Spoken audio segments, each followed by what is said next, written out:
Okay, well, so thank you everybody to our 19th show and tell.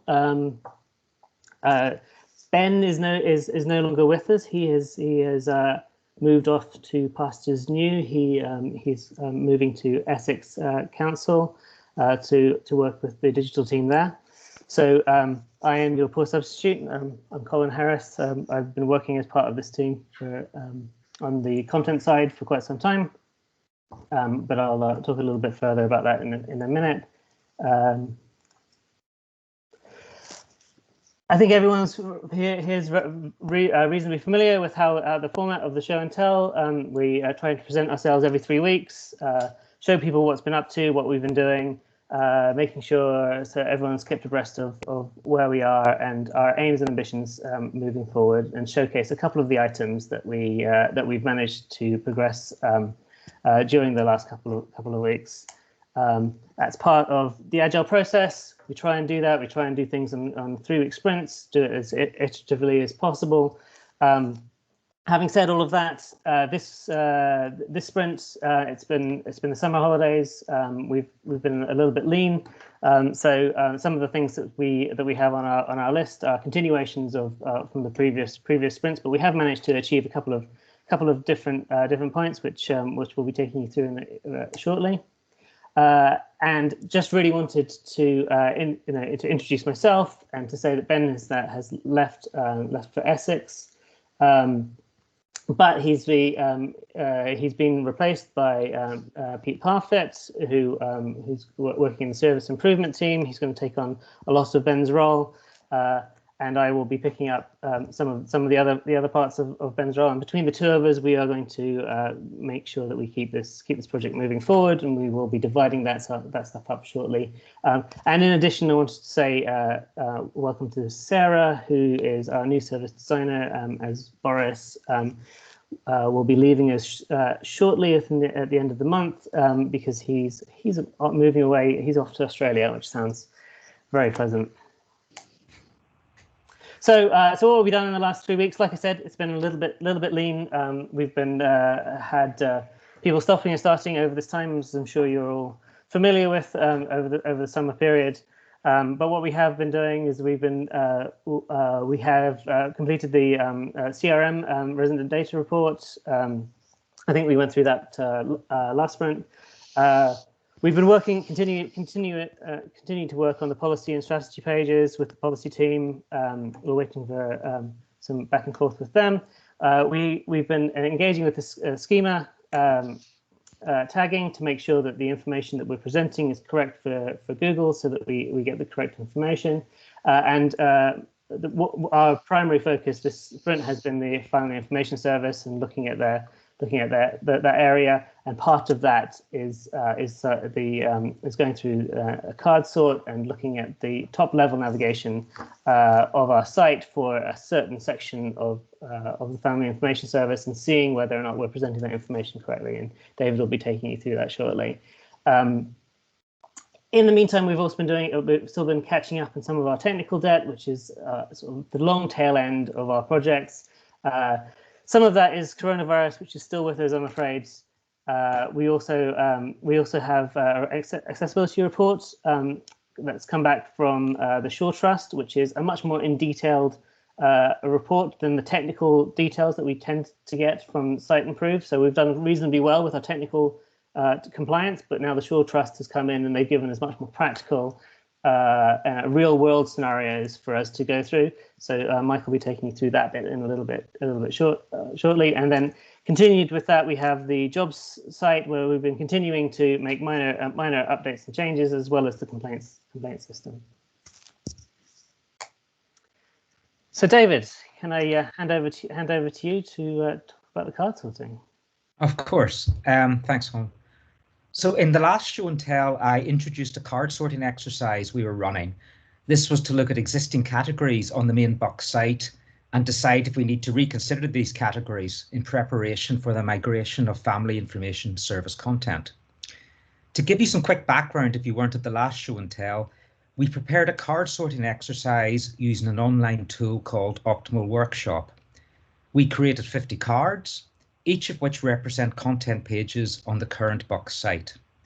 We asked users to look at these cards, then create and name a series of columns that represent categories of content.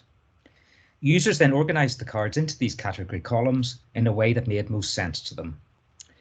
Our study focused on areas of the Buck site where there's crossover with FIS content to be migrated, that is culture and tourism, health, well-being and sports, and environment. And if we get the next slide, please, Colin. So the test was sent out to 424 people who volunteered to be part of the Buckinghamshire Council website testing panel. We had 117 participants, 60 of who completed the exercise, and that's a pretty good result for these sorts of tests. Users spent an average of 13.5 minutes on the test, which is encouraging as it shows our users feel invested in helping to make the Buck site better. So next slide, please. After the test closed, we spent time looking at the results using a variety of tools with mind-boggling names, which you can see on the screen now. Interestingly, none of these tools gives you a definitive result, but by comparing them and looking for patterns, it allows you to determine which content categories will make most sense to the widest cross-section of users. Next slide, please. So this is the list of categories we're currently considering, and I'll quickly say a few words about each one as the findings were quite interesting. So for the health category, users grouped cards relating to health issues and public health, but nobody included cards that would come under the sort of woolly term well-being. So the sort of content cards that were included were NHS health checks, substance misuse strategy, and sexual health strategy. Under environment, users grouped cards relating to environmental issues. This was all very much scientific or infrastructural content, not content about outside spaces or parks and green spaces. It was more things like air quality, green infrastructure, and ecology projects. The next category is local history and archaeology, where users created strong individual groupings for archaeology and for local history. So under archaeology, you had things like Buck's Archaeological Service or advice for metal detectorists, while under local history, you had the Buckinghamshire Archives and pages such as Buck's historic photos. But when we dug a little deeper into the results using all the analytic tools, we discovered that the categories converged, which suggests that users see local history and archaeology as part of the same broad category. The next one was transport. There was huge agreement that HS2 and Oxford to Cambridge Expressway content, which is currently under the environment category, should be categorized under transport. But there were a few other cards added by participants onto the transport heading that were interesting, such as cycling and rights of way. And I think this shows that we need to consider the needs of users who cycle or walk to work, as well as those users who use Buck cycling and walking content for recreational purposes. Reported was the next one. Participants clearly grouped cards where issues could be reported to the council. So that's things like noise and nuisance, pest control, and in many cases, buskers. We suspect that we don't need a top level category for this, but we're considering creating a page that collects all the ways users can report issues to the council and cross-linking to relevant sections on the site. Next, we have outdoor activities and green spaces. Like local history and archaeology, users grouped content under the categories green spaces and outdoor activities individually. So under green spaces, you had things like country parks and parks and green spaces. And under outdoor activities, you had trails and walks and cycling routes. But again, when we examined the data more closely using the analytical tools, we noted that the two categories converge, which again suggests that users see outdoor activities and green spaces as part of the same broad category. Finally, we have things to do. Users suggested a wide variety of different titles for this category, but it brings together the following types of content: leisure and sports centres, community and children's centres, arts and culture. We need to do more work on this, but a broad category with a title similar to things to do may be the best way forward, with landing pages below that hand users over to specific directory searches. We're currently evaluating all the categories, and in the coming days, we'll have a plan for reorganising some content on the existing Buck site, which will also pave the way for the migration of Family Information Service content. And that's me. Thanks, David. There's a few reports of people not being able to see the slides. Would it be helpful if I try and reshare these slides for people? Do you think that would help? Yeah, that'd be great. Thank you. Okay, just bear with me 1 second.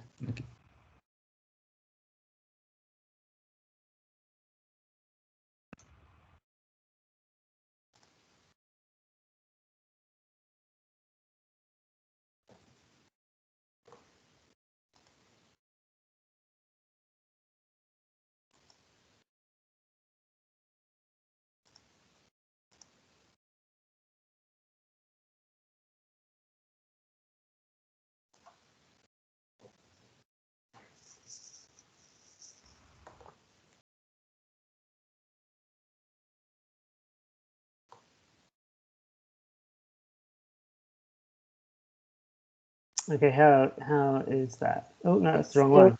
It still says can't display for me, but don't worry. It's the wrong document.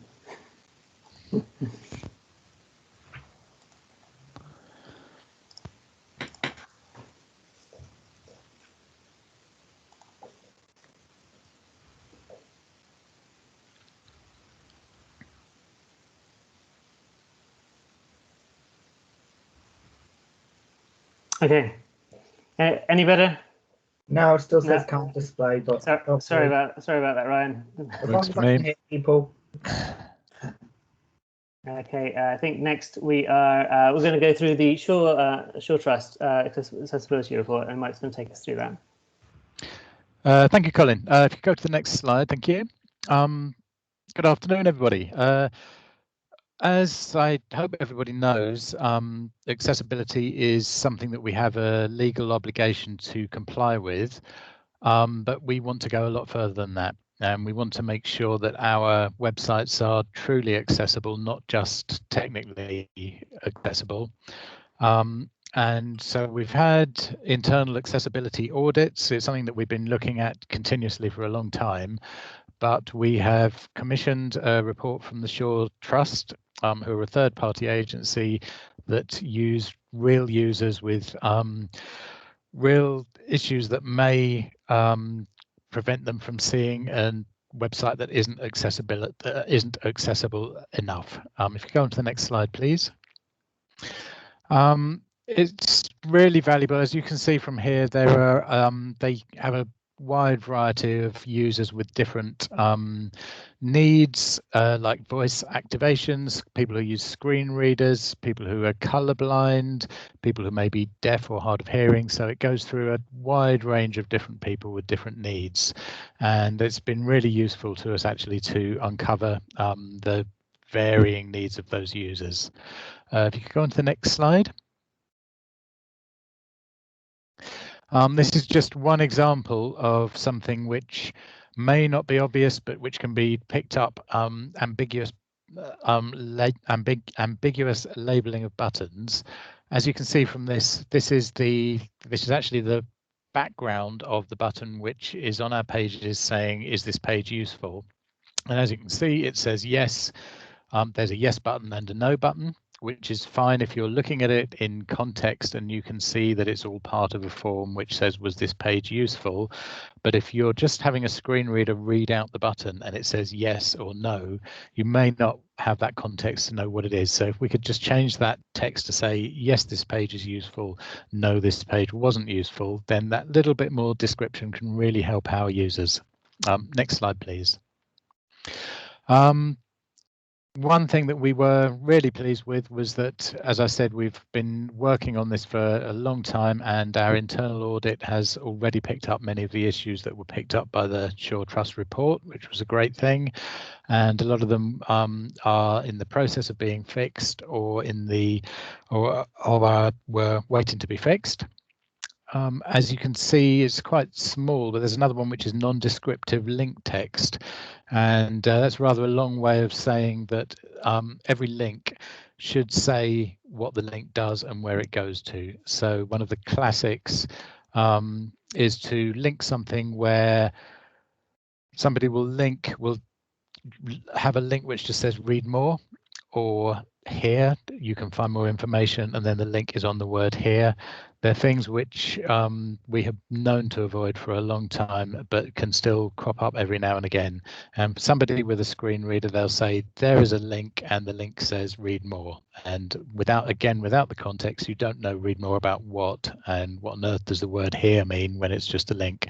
So it's really important to have the whole link as a description of where it actually points to. Next slide, please. So there were new issues that we hadn't known about, which were uncovered by the Shaw Trust report, and they've now been put into our accessibility board. They've all been ticketed. We've already started work on some, and we're going to be working our way through to make sure that they're all fixed. Next slide, please. And that's it from me. Over to you, Colin. Thank you. Okay, thank you. Yes, so like I said, we have been a little bit leaner this sprint, but we have been working ahead, particularly like I said, in the family information service area, and we've been diligently working through our accessibility reports. For those who don't know, we have accessibility legislation that kicks in on the 23rd of this month, which requires us to, for anything which we are publishing, anything new needs to be of accessibility standard. Anything which isn't of a high accessibility standard, we need to declare that and give reasons when it will be completed. So we are doing our very best, particularly on our new site, to make sure that that's of the highest standard. And so as we migrate content over to it, that will be our benchmark for making accessibility. Make things as accessible as we can, and make sure we comply with that legislation. I think this was mentioned at the last sprint, but we do have an open roadmap that we've started to publish, so that people can see where we are and what things we're working on. So things that are completed and move through. Very happy for people to have a look at this and to comment on, suggest things if they think that things are going by the wayside. So yeah, so please do have a look at this Trello board, because this will show sort of on the large scale sort of what roadmap we are working to as part of this project. Next steps, we have a appointment with the Shaw Trust for them to feedback sort of and give us a little bit more detail about their report. It was quite all-encompassing, but what we needed was a little bit more information as to sort of the reason why they were reporting in particular ways. So we have a meeting with set up for that with our developers and also the Shaw Trust, our content editors, in order to work through some of those issues. We have still in our backlog the requirement to build a template for the Family Information Service. So that's all been service designed. It's now just waiting for developers to get to be able to build that. We will be looking to implement some of those changes that David was going through from the card sort, and try and do some testing and to check whether or not reorganizing some of that information makes it more accessible to people as part of our final information migration.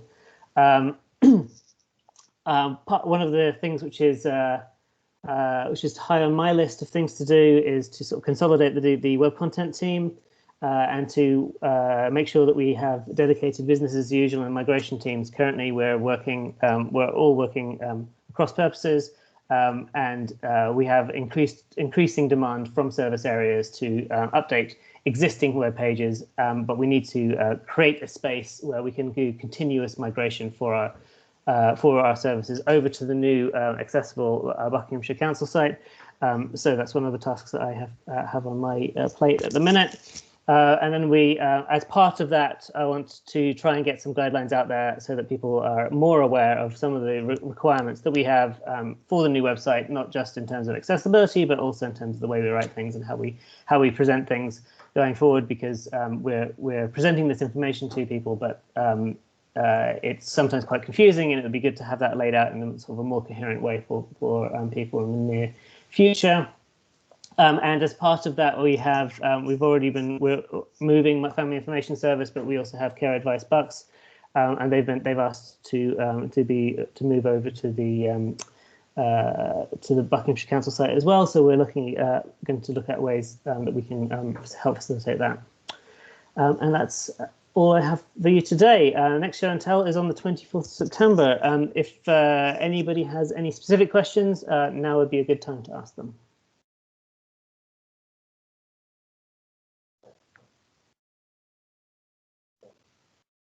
I take silence as being everybody is happy. But if you do have anything which you would like to raise, please email me and let me know, and I can get back to you individually. Okay. Thank you very much, everyone. Thank you. Thank you. Thank you. Thank you.